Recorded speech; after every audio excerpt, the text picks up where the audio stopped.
Well, we are at the height of pick your own farm and orchard visits, but there is a serious concern behind the fun experienced on the farms. Across Ontario, local farmers are reporting a major surge in theft, with thieves targeting pick your own orchards, roadside produce stands, and even the fields themselves. Our producer, Michael Hiscock, takes us there. It's a favorite fall activity. Oh, look at that. Supporting local business and walking away with a haul of fresh fruit. Ah, yummy. But this year, more people are only doing the latter. We are seeing customers come in with reusable bags and folding them into their pockets, and then when they're out in the orchard, filling them and trying to leave without paying for them. We have unfortunately seen customers put them in their strollers, their wagons, overfilling, and just kind of trying to take as much as they can without paying. Jessica Farmer of Maple Grove Orchards says thefts are skyrocketing this year. The biggest bust for the pick your own we've seen is somebody tried to take about 150 pounds extra than what they've paid for, so there was quite a few reusable grocery bags. You said 150 pounds? Yes. So these are mass thefts. These are mass thefts, yes. We're not looking at the 2 to 3, the 4 or 5 apples that they've overfilled in their bag. We're talking about extra bags. We're talking about 20 to 80 pounds more. So we do farm 2 orchards south of here for commercial, and we have seen multiple cars just pulled in, their trunks open, they're filling their full cars full of the apples, and then same thing when they're approached, they said they didn't know. Jessica's husband, Zach, showed me what the situation was like on the commercial side of the business. Behind you, this tree seems to have some theft from it versus the tree behind me, which is full. Just as we were setting up for that interview, we saw this. The passenger had just come out of the orchard, and the pair were making a break for it. So if this keeps up, because we saw someone who was probably stealing from you earlier, what are you going to do if this continues the way it has been this year? We haven't really come up with a big game plan. And you told me earlier there's a police station just up that road. Yeah, about a kilometer down the road here, there's Durham Regional East Division, but it doesn't seem to deter anyone. And what if you were to just call 911? We've called the police before, but unfortunately, most of the time they're quite busy, and it takes more than the allotted time, an hour and a half for them to show up here. Maple Grove Orchards isn't alone. Pick your own farms across Ontario have been reporting a sharp rise in thefts this year, and that's putting experiences like these at risk.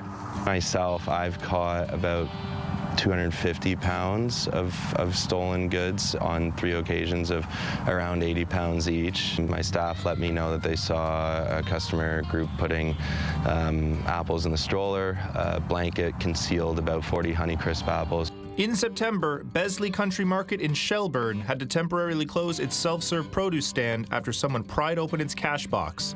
They say thefts are becoming more common there as well. They will even come and try to steal the apples when our employees are working. It's during the day, and it's often every day. How much money do you think you've lost? Tens of thousands. I'd say up to 20,000. We have gated the farm, so there is only one way in and one way out.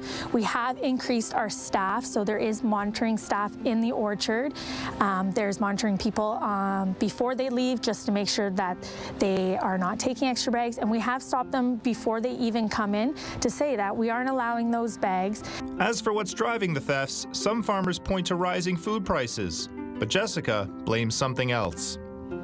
They have a sense of entitlement that they can pick what they want and how much they want being on the farm without taking into account how much it has cost us and how much it comes off just our bottom line.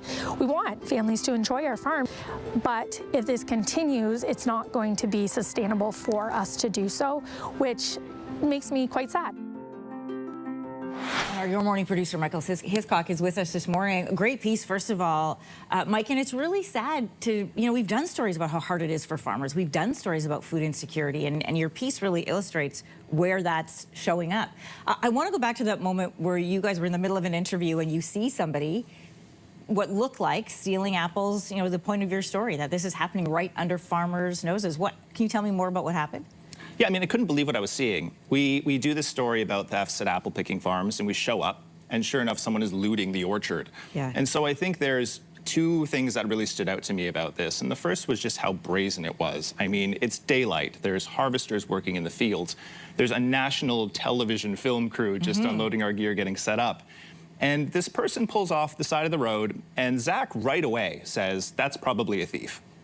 And I kind of laughed that off, but sure enough, the passenger gets out, goes into the orchard, snaps off a few apples, and gets back in the car and leaves. And so these aren't your big ticket criminals looking to steal hundreds of pounds of apples, but even that kind of small scale theft adds up when so many different people do it. And they got lucky in a sense because we were just in that stage of unloading our gear, and had we been a little further along, we would have actually been able to catch them in the act. The second thing that stood out to me was Zach's reaction. I mean, he didn't really have one. He didn't get mad, he didn't try to stop them. He's just watching this unfold. There was almost this acceptance that this is just how things are now. Well, the fact that he could spot it in the middle of your interview and know right away before it even happened that that's what was going to happen tells you a lot about what he's experiencing. We know that farms experience theft every year. This is not new. But what did farmers tell you about what's different this time around? So they put forward a couple of theories, one of them being rising food prices. I'm not sure if any of the theories quite add up. I mean, if you're struggling to put food on the table, I don't know if it really makes sense to drive out to a farm to steal apples. The second theory is entitlement, customer entitlement that you heard from Jessica. And again, I'm not sure if 2025 there's a boom of entitlement this year or something like that. I think the fact is we're never going to know for sure what's driving this. But I do think that the worst part of it, the biggest takeaway, because I've heard this from several different farmers now, is that if you just ask, if you really are just struggling, just ask a farmer and they're more than happy to help you most of the time, because every farmer knows what it's like to struggle. If you've been doing it for a while, chances are you've had a really rough year where you've had to scrape by. They know what it's like. And if you ask instead of take, it's a whole different scenario. Ask instead of take. That's a really good mantra to leave this on. Great piece, Mike. Thanks so much for joining us. Thank you. If you like that video, make sure to subscribe to the Your Morning YouTube feed, where you can find all kinds of new content posted every weekday morning.